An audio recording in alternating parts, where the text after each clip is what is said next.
The question is regarding a sister who has become proficient in tajweed. Can she then go on to embark on the study of maqamat, of recitation of the Quran in different tones or pitches? And secondly, if there are no female teachers available for this, can she learn from a male teacher? Okay. So first of all, from what I understand, and I haven't, like, my tajweed is fine, I guess, but I haven't studied, the qira'at, um, kind of up to the level where you get your ijazat and so on. However, I have spent a lot of time with Qur'an, and a lot of my students themselves have studied with other teachers and have become Qur'an. And the one thing I can say categorically is the idea of maqamat isn't part of tajweed, right? Maqamat it's something that's been kind of supplanted um, to try to bring some science to the lyrical aspect of recitation. It really isn't part of tajweed. So Shaykhuna, if it's possible, I wanted to ask you, perhaps the sister meant riwayat instead of yes, maqamat. so that's why I'm So gonna I just think, like that's why I was gonna say that I'm going to direct the yeah. question the other way Ah, and say okay. that the sister is perhaps asking about the qira'at Yeah. and studying tajweed further and going and studying the different qira'at and so on under qurra.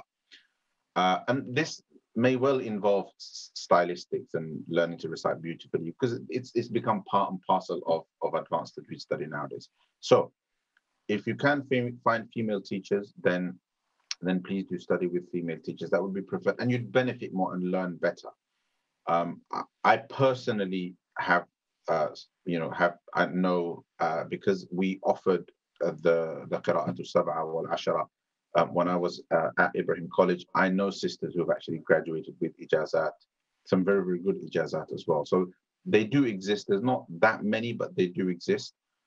If that isn't possible, then the basic principle is that it is principally permissible to study from a male, provided you observe the rules of hijab, right? So as long as there is hijab, there is no khalwa, meaning that the male teacher and the female are not in solitude, and as a and also, that any possibility of any kind of fitna is avoided. So I would caution, for example, against things like, a young woman studying with a young teacher, um, in kind of relatively private scenarios where fitna is a possibility. So compared to that, perhaps studying as part of a group with a teacher. Nowadays, it would be online. Studying with a group, as a group with a male teacher online would have reduced fitna. So the more we mitigate the fitna aspect, the better it is. An older teacher would be better than a younger teacher when it comes to young women studying, and so on.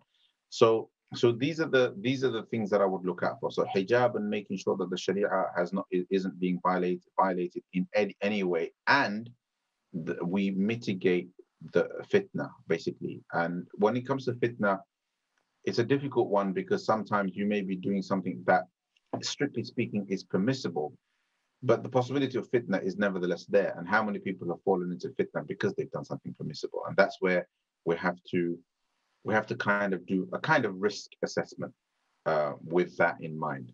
And as long as you've considered all of those things, principally it's fine to study with a male, but it would be better to study with a female.